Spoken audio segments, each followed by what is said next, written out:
Fala, filhotes, vocês estão vivos? No vídeo de agora nós vamos falar um pouquinho sobre os modelos cosmológicos e sobre a explicação racional da ordem universal de acordo com a filosofia. Bora lá?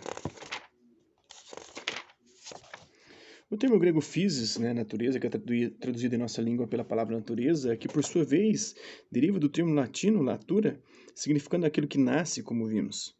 Assim, natureza pode ser entendida como a totalidade dos seres que nascem por ação de suas próprias forças, por isso chamadas de forças naturais, e cujas propriedades nativas desenvolvem-se e transformam-se sem interferência direta de entidades fantásticas ou divinas.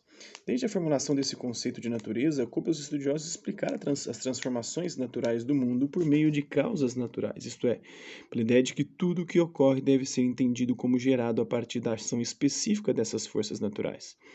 O processo de geração de tudo o que ocorre, as transformações, mudanças, composição e decomposição das substâncias é chamado de devir. Devir é, portanto, tudo o que ainda está no processo de vir a ser. E desde as primeiras tentativas de utilização do Logos para compreender o mundo, os primeiros pensadores observaram que tudo na natureza parece estar em devir, ou seja, tudo está se transformando em constante movimento. Como essas transformações não levam ao caos, elas devem estar governadas permanentemente por um princípio de ordem, um marqué.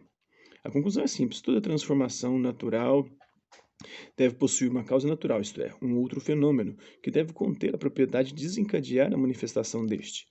Em um universo onde nada se perde, nada se cria e tudo se transforma, pode-se dizer que tudo está em atividade, tudo é vivo, ou seja, tudo está em devir. E na origem dessas transformações deve existir uma força primordial que governa toda a ordem do devir, desde o começo até o fim das coisas. Ocorre. Ora, como puderam esses primeiros filósofos chegar à conclusão de tudo o que ocorre parece estar governado por uma ordem suprema? E quais as consequências dessa conclusão? Podemos formular uma hipótese: a sabedoria daqueles homens consistia em observar os fenômenos e maravilhar-se com o que viam. Isto é, ficavam espantados e se perguntavam por quê. Comportavam-se como crianças que sabem tão pouco que devem perguntar, que só perguntam coisas realmente importantes. A palavra fenômeno era comum na língua grega, embora para nós seja um termo científico, com significado bastante preciso.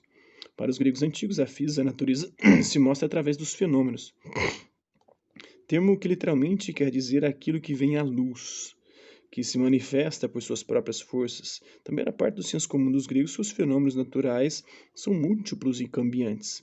Estão constantemente se transformando, surgindo e desaparecendo. O relâmpago, a chuva, as fases da lua, o movimento do sol e dos astros são exemplos de fenômenos. Assim, fenômeno estava sempre associado à mudança, à transformação de coisas no tempo e no espaço.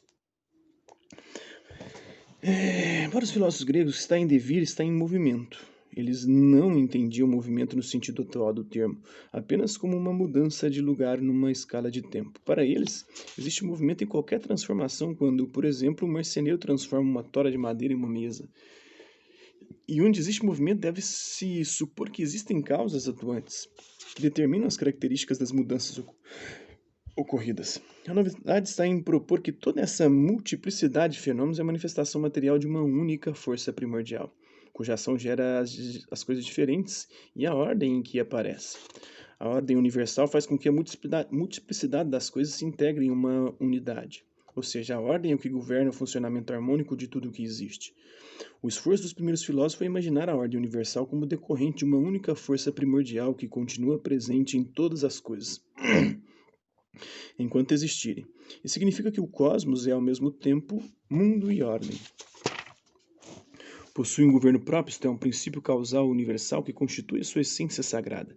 Essa essência sagrada do mundo não está, no entanto, sujeita aos caprichos dos deuses míticos. Trata-se de uma lei imutável e eterna chamada por Heráclito de Éfeso de logos do mundo, aquilo que dele pode ser compreendido pela inteligência. E a inteligência para esse pensador é o logos do mundo, quando no homem adquire consciência de si mesmo.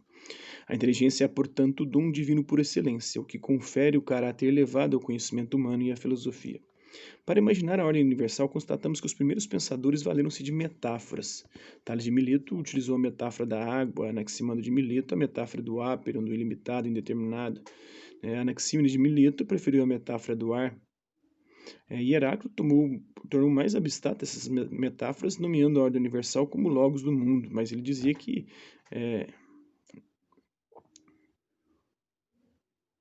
Essa metáfora dele é a metáfora do fogo, ele diz que é o fogo, né? Heráclito tem sido cognominado de obscuro por ter levado mais longe a compreensão conceitual da ordem da natureza. É ele que diz: não dando ouvidos a mim, mas ao Logos, é sábio, Sofão, admitir que todas as coisas são parte do Uno. Também são dele as seguintes proposições: todas as coisas são uno, e o que existe de comum nas coisas é o desacordo, polemos, né, entre elas. E ainda, no mesmo rio não entramos duas vezes, e todas as coisas são permutas do fogo, ou seja, tudo vem do fogo aqui, né?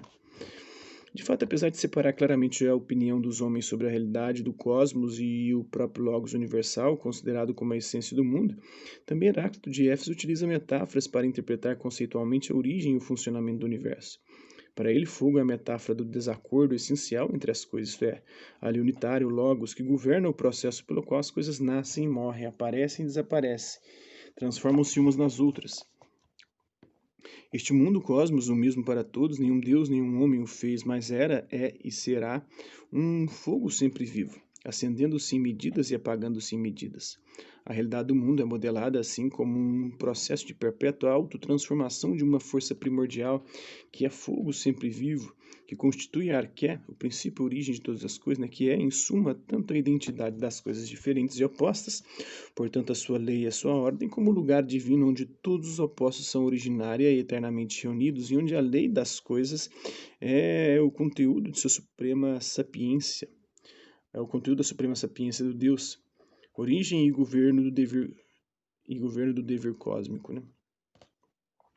Por meio dessas metáforas são formulados os primeiros conceitos sobre a ordem, a origem e o funcionamento do mundo. Em vez de procurar a origem do mundo na origem dos deuses, a nova atitude de conhecimento que está se firmando é a de procurar a origem e a ordem do mundo em forças naturais que atuam segundo leis constantes e eternas. Assim, em vez dos mitos cosmogônicos do grego cosmos, mundo, gonos, origem, e o teogônicos, theos, que é igual a Deus, e gonos, que é igual a origem, né? O conhecimento conceitual sobre a natureza passa a se chamar cosmologia, cosmos, mundo e logos, explicação racional. Ou seja, ciência que estuda a origem, a ordem e o funcionamento do universo.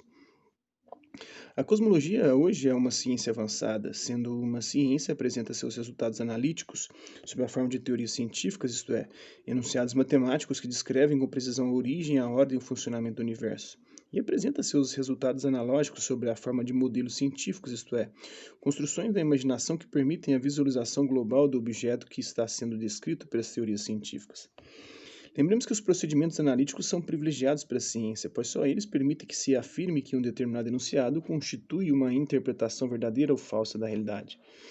Por outro lado, os procedimentos analógicos são recursos de familiarização que utilizamos para aproximar os resultados analíticos das teorias de nossas percepções costumeiras da realidade. Em resumo, do que foi discutido até agora, podemos dizer que os primeiros filósofos gregos propuseram os primeiros enunciados teóricos do conhecimento cosmológico da natureza. Por exemplo, todas as coisas nascem da água e a ela retornam constitui o primeiro grande resultado analítico do conhecimento cosmológico. Mesmo substituindo a metáfora da água por outras, como ar e fogo, o conteúdo essencial desse enunciado permanece. Todas as coisas existentes nascem de uma substância inicial. E após longos processos de transformação que geram a diversidade e a multiplicidade das coisas, esta se torna a substância originária que contém em si mesma a força e a lei de todas essas modificações da natureza. Aí está a base de todas as teorias cosmológicas, desde Tales de Mileto, passando por Galileu Galilei, Isaac Newton, até Albert Einstein. Então é isso, espero que vocês tenham gostado do vídeo. Quem curtiu, dá um like, não curtiu, dá um dislike. Hasta la vista, babies, até a próxima.